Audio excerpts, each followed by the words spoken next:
Comment tu switches, comment tu proposes à tes patients l'un ou l'autre? Tu sais, un petit peu selon les cas. Ouais.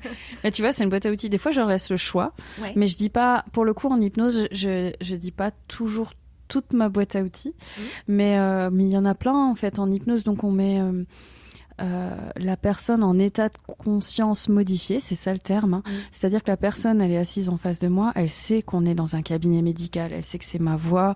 Voilà, je la rassure, je lui explique bien que c'est pas de l'hypnose spectacle, on va pas la ridiculiser, il va rien se passer de particulier, si ce n'est que en général, elle va fermer ses yeux et se retrouver dans cet état de conscience modifié.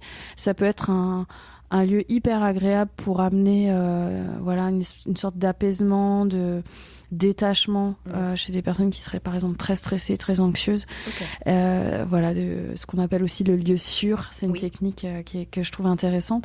Mais après, il y a pas mal d'autres techniques. Il y a le fait d'amener, tu vois, par exemple en traumatisme où on peut amener de la couleur, il y a une technique de la salle de cinéma, la personne, on la met dans une salle de cinéma et on lui fait revivre une scène, mais en jouant sur la couleur du film, la vitesse à laquelle ça s'est passé. On peut lui faire regarder le film depuis le haut, de manière à ce que ce soit avec beaucoup plus de distance.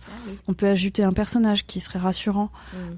Tu vois, typiquement, s'il y a une personne qui a subi une agression, souvent, tu sais, ce qui fait trauma, c'est qu'on se sent, pas reconnu par les personnes qui sont censées donner de la sécurité. Alors, je m'exprime un peu par des exemples.